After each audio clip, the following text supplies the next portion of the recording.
सारा और रागिनी जल्दी जल्दी कदम बढ़ाते हुए योगिता के कमरे में पहुंच गए। योगिता बेड पर लेटी हुई थी, जबकि वसुंधरा उसके ठीक बगल वाले बेड पर बैठी हुई थी। मॉम, क्या हुआ योगिता को? सारा ने चौंकते हुए सवाल किया, जबकि रागिनी बेहद अवाक होकर योगिता को ऊपर से लेकर नीचे तक देखने लगी। योगिता प्रेग्नेंट है, ये माँ बनने वाली है। वसुंधरा ने रागिनी को बेहद अजीब सी नजरों से घूरते हुए जवाब दिया। उसका ये जवाब सुनकर जितनी हैरानी सारा को हुई, उससे ज्यादा हैरान रागिनी दिखाई पड़ रही थी। सारा हैरान थी कि आखिर बिना शादी के योगिता किसके बच्चे की माँ बनने वाली है। वहीं रागिनी को तुरंत उस दिन वाली बात याद आ गई जब आरव उसके कमरे में सो गया था। ऐसे में योगिता के प्रेग्नेंट होने की बात सुनकर रागिनी का दिल धक करके रह गया।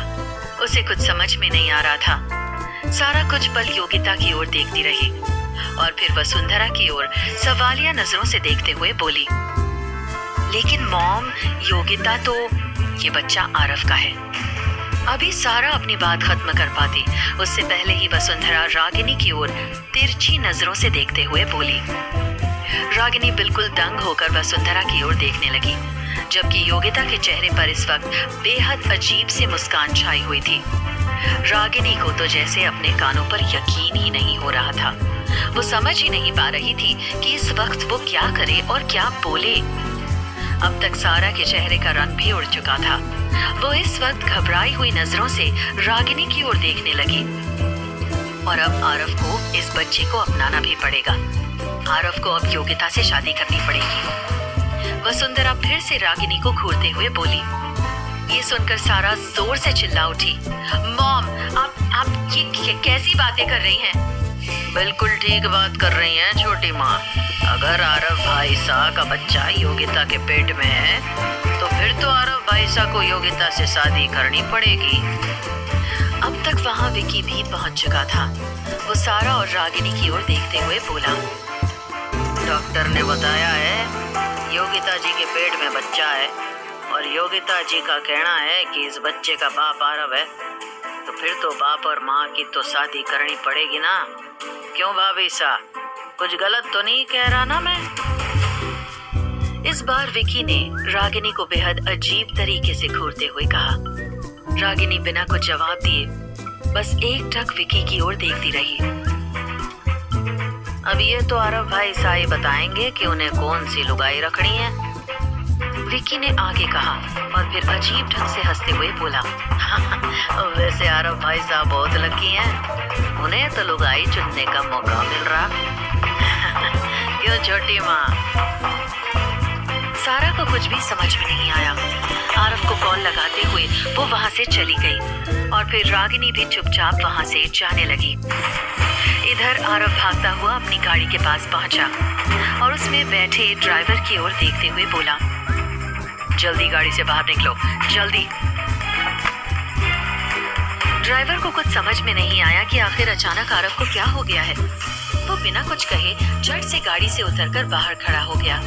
आरव जल्दी से गाड़ी में बैठा और फिर तेजी से गाड़ी रिवर्स करके किडनैपर्स की गाड़ी के पीछे गाड़ी भगाने लगा। अब तक वो लोग काफी दूर निकल चुके थे, लेकिन फिर भी आरव अपनी हिम्मत ना हारते हुए फुल स्पीड में गाड़ी भगाने लगा। यहाँ के ऊबड़ खाबड़ और कच्चे रास्तों से होते हुए आरव की गाड़ी अब फुल स्पीड में हाईवे पर दौड़ रही थी। अगले तकरीबन आधे घंटे तक आरव यूं ही गाड़ी को भगाता रहा, लेकिन उसे वो ब्लैक कलर वाली कार दोबारा नजर नहीं आई। अंत में हार कर आरव ने गाड़ी को हाईवे के एक किनारे लगा दिया और फिर झट से उसने अपना फोन निकालकर फिर से कॉल कर दिया और फिर लगभग हांफते हुए बोला, MN75 BY1747, ये गाड़ी किसके नाम है पता करो, एड्रेस निकालो जल्द से जल्द। मुझे ये आदमी शाम तक चाहिए और एक बात ध्यान रखना, इस बारे में पुलिस के पास इंफॉर्मेशन नहीं पहुंचनी चाहिए। ओके सर, रितेश ने तुरंत ही अलर्ट होते हुए जवाब दिया। अगले दिन सुबह ही कंपनी के बोर्ड मेंबर्स वोटिंग करने वाले थे। ऐसे में आरव के पास अब अपनी कुर्सी बचाने के लिए कल सुबह तक का ही टाइम बाकी था।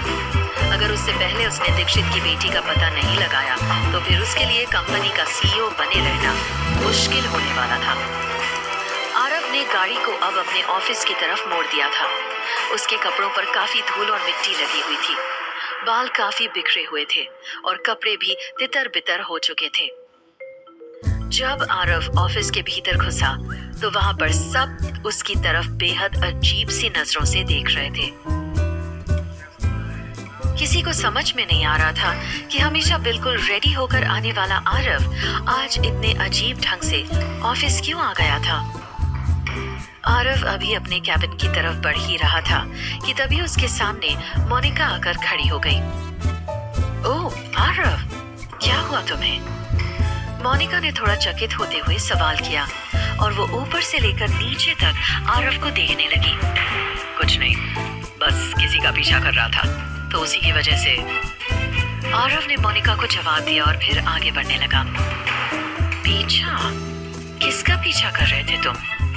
मोनिका ने झट से अगला सवाल आरव के सामने रख दिया। तभी आरव को वहां सामने से सूरज आता हुआ दिखाई दिया। आरव सूरज को घूरते हुए बोला, अपने दुश्मन का पीछा, और बहुत जल्द मैं उसकी गर्दन दबोचने वाला हूँ।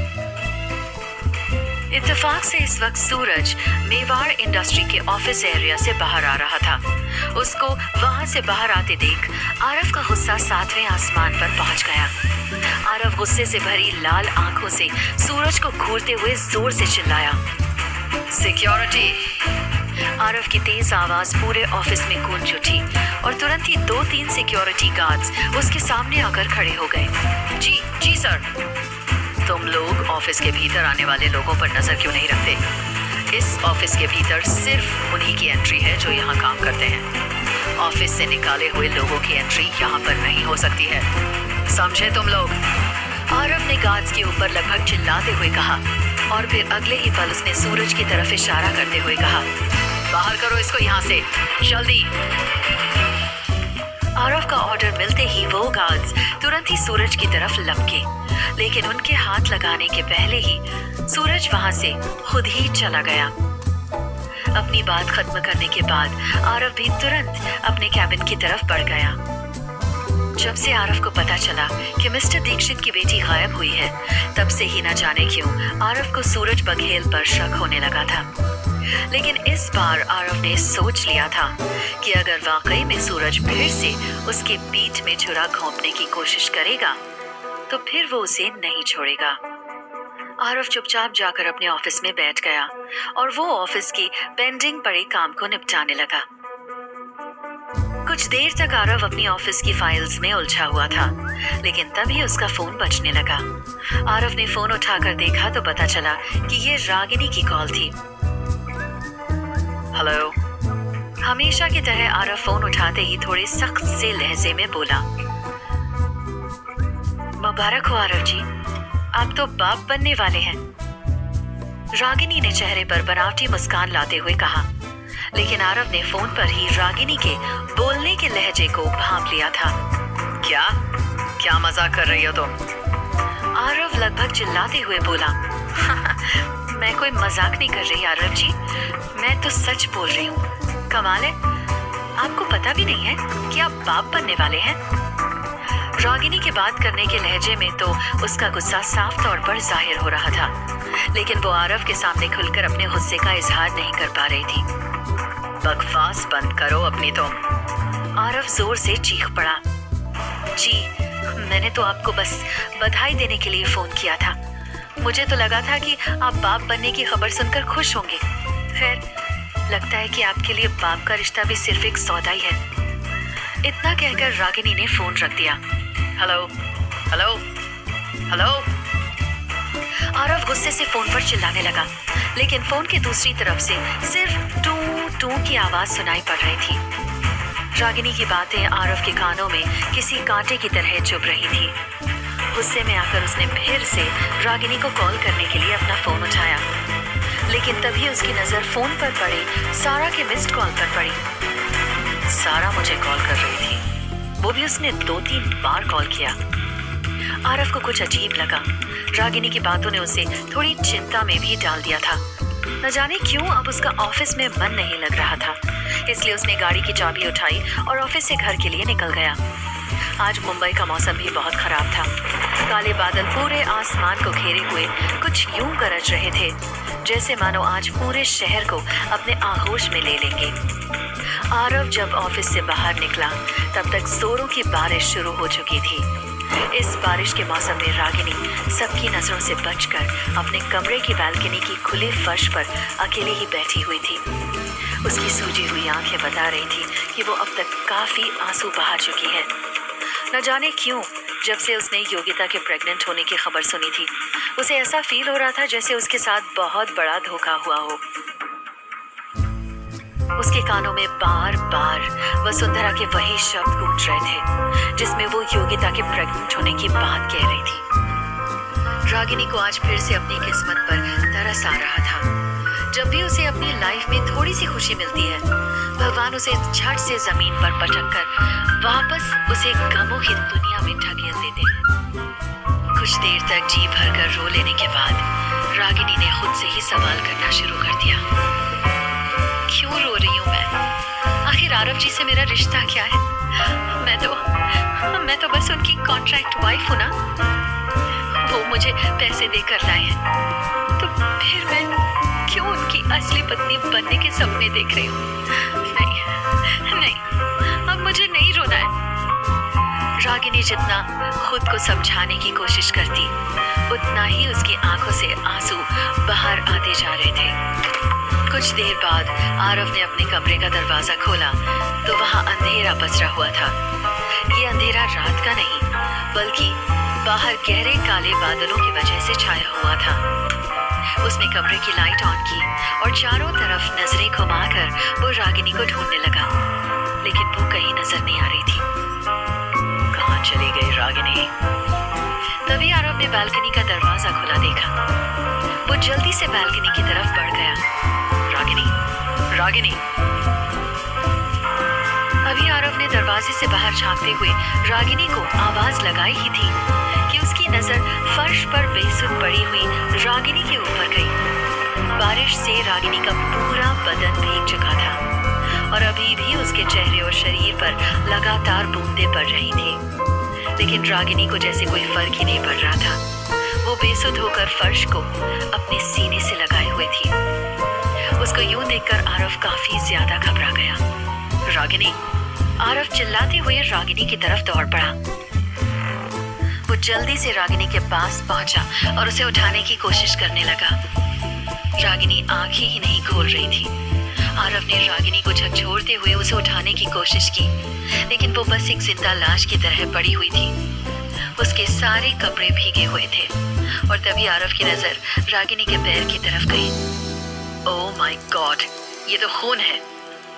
आरव ने रागिनी के पैर को उठाकर सहलाया तो उसने देखा कि जमीन पर शराब की बोतल टूटी पड़ी थी और रागिनी के पैर में एक कांच का टुकड़ा धंस गया था। आरव जल्दी से रागिनी को अपनी गोद में उठाकर उसे कमरे के भीतर ले गया। रागिनी को सोफे पर बिठाकर उसने जल्दी से फर्स्ट एड बॉक्स उठाया और खुद जमीन पर बैठकर उसने रागिनी का पैर अपनी गोद में रख लिया। उसने धीरे से रागिनी के पैर में धंसा हुआ कांच का टुकड़ा पकड़कर बाहर खींच लिया।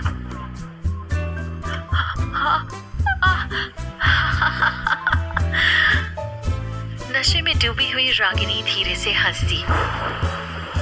आरव उसे देखकर चकित रह गया। कैसी पागल लड़की है, दर्द हो रहा है फिर भी हंस रही है। आरव ने रुई में स्पिरिट लगाया और वो धीरे से रागिनी के जख्म को साफ करने लगा।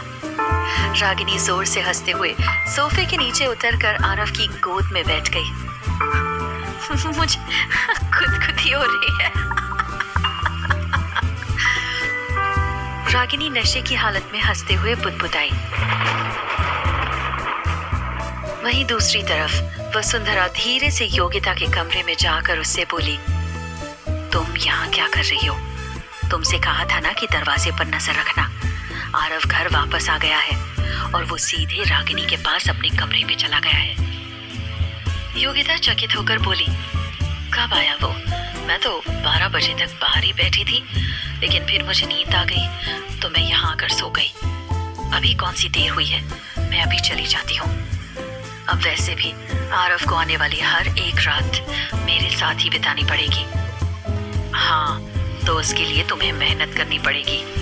बोलना बंद करो और जाकर हंगामा करो। वैसे भी इतनी शांति मुझे हजम नहीं होती। वसुंधरा ने कुछ अजीब ढंग से मुस्कुराते हुए कहा और फिर योगिता वहां से उठकर चली गई। यहाँ आरव रागिनी को इस हाल में देखकर बड़े असमंजस में था कि अब वो क्या करे। उसने रागिनी के पैर में पट्टी तो बांध दी थी और अब वो जानता था कि अगर उसके कपड़े जल्दी नहीं बदले गए तो रागिनी बीमार पड़ सकती है। कुछ देर तक सोचने के बाद जब उसे कोई रास्ता नहीं सूझा तो फिर उसने खुद ही रागिनी के कपड़े बदलने का फैसला किया। आरव रागिनी को सीधे बाथरूम की तरफ ले जाने लगा कि तभी योगिता ने देखा कि आरव के कमरे का दरवाजा खुला हुआ था। उसने धीरे से दरवाजे की सांस से कमरे के अंदर झांका तो वो गुस्से के मारे लाल हो गई। आरव रागिनी को अपनी गोद में लिए हुए था और रागिनी उससे चिपक कर हंस रही थी। योगिता से ये सब देखा नहीं गया और वो रोते हुए वहां से भागकर अपने कमरे में वापस चली गई। दूसरी तरफ आरव ने बाथरूम के अंदर जाकर रागिनी को धीरे से जमीन पर बैठा दिया और वो बड़ी सावधानी से रागिनी के शरीर से एक एक करके उसके कपड़े खोलने लगा। यूं तो आरव ने न जाने कितनी लड़कियों के साथ बाथरूम में ऐसे पल बिताए थे, लेकिन फिर भी आज रागिनी के कपड़े बदलते समय उसके हाथ थर थर कांप रहे थे। भले ही रागिनी नशे में थी और वो आरव से बिल्कुल चिपक कर बैठी थी, लेकिन फिर भी आरव ने अपनी नजरें दूसरी तरफ फेर ली थी।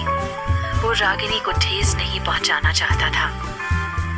आरव ने रागिनी के शरीर से उसके गीले कपड़े अलग कर दिए और अब उसको बाथरोब पहनाकर ढक दिया था। अभी आरव रागिनी को बाथरूम से बाहर ले ही जा रहा था कि तभी उसे दरवाजे के खुलने की जोर से आवाज सुनाई पड़ी। वो आवाज सुनकर आरव घबरा गया। उसे समझ में नहीं आ रहा था कि आखिर इस वक्त उसके रूम में कौन आ सकता है। फिर वो जल्दी से रागिनी को लेकर बेड की तरफ बढ़ा ताकि वो रागिनी को बेड पर लिटाकर दरवाजा खोल सके।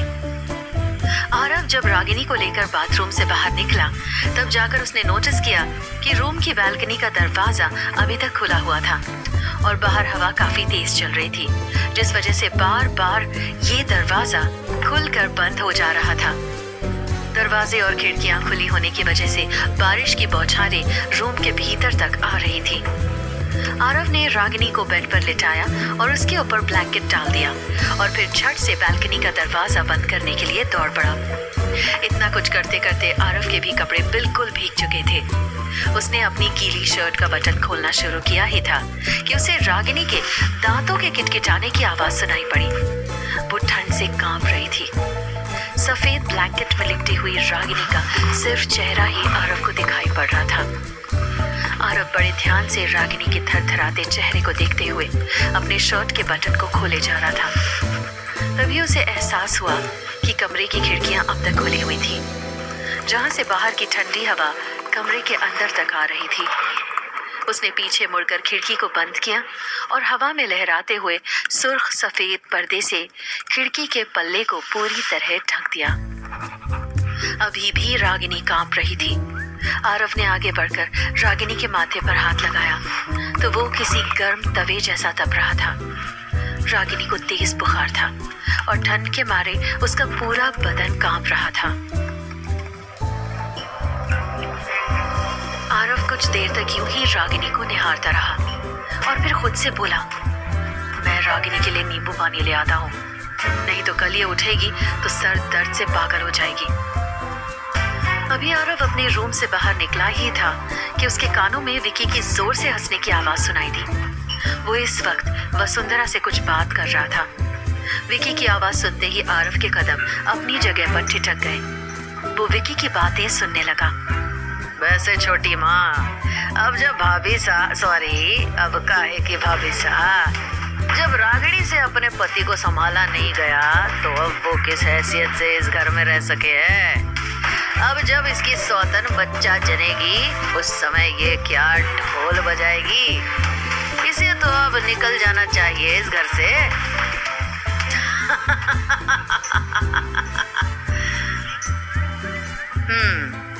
अरे इतनी आसानी से कहाँ जाएगी ये? आरव की दौलत और ऐश इतनी आसानी से थोड़ी ना ठुकरा देगी। वसुंधरा बोल उठी, आज आरव को आने दो बस। अभी वसुंधरा अपनी बात खत्म कर पाती कि उससे पहले ही आरव उसके सामने आकर खड़ा हो गया। आरव बेहद गुस्से से वसुंधरा और विकी को घूरने लगा। उसे यूं अचानक से वहां देखकर वसुंधरा और विकी के पैरों तले जमीन ही खिसक गई। दोनों बेहद घबराई हुई नजरों से आरव की ओर देखने लगे। अच्छा हुआ जो तुम आ गए। हम तुम्हारा इंतजार कर रहे थे। झट से वसुंधरा ने बात बनाते हुए कहा। आरव अपनी बाहें टेढ़ी करके उसे घूरने लगा। अच्छा, क्यों भला? अरे भाई साहब, आज आपकी सच्चाई हम लोगों के सामने आ गई ना, तो बस उसी के बारे में बात करनी थी। आरव थोड़ी अजीब सी नजरों से विकी की ओर देखने लगा। सच्चाई? कैसी सच्चाई? यही कि तुम योगिता से प्यार करते हो। रागिणी तो बस दौलत की लालच में तुम्हारे साथ है, वरना तुम्हारा बच्चा रागिणी से होता, योगिता से नहीं। मुझे तो बहुत पहले से पता था छोटी माँ, हमारी असली भाभी तो योगिता भाभी है। वो तो क्या बकवास कर रहे हो तुम दोनों। अभी विकी अपनी पूरी बात खत्म कर पाता उससे पहले ही आरव चिल्ला उठा। हम कोई बकवास नहीं कर रहे हैं आरव। योगिता माँ बनने वाली है और तुम उसके बच्चे के बाप। पूरा घर जानता है कि योगिता के पेट में पल रहा बच्चा तुम्हारा है। वसुंधरा ने आरव की ओर देखते हुए कहा। और मैं चाचा बनने वाला हूँ भाई साहब। जे देखो योगिता भाभी की डॉक्टरी रिपोर्ट, जहाँ में साफ साफ लिखा है कि भाभी साहब पेट से हैं। विकी ने झट से आरव के हाथ में योगिता का प्रेगनेंसी रिपोर्ट पकड़ा दिया। आरव अवाक होकर उन दोनों की ओर देखने लगा। उसने रिपोर्ट हाथ में लेकर बड़े ध्यान से इसे देखा। रिपोर्ट सही थी, योगिता वाकई में प्रेग्नेंट थी। ये रिपोर्ट देखते ही आरव के चेहरे का रंग उड़ गया। उसे समझ में नहीं आ रहा था कि आखिर ये कैसे पॉसिबल हो सकता है।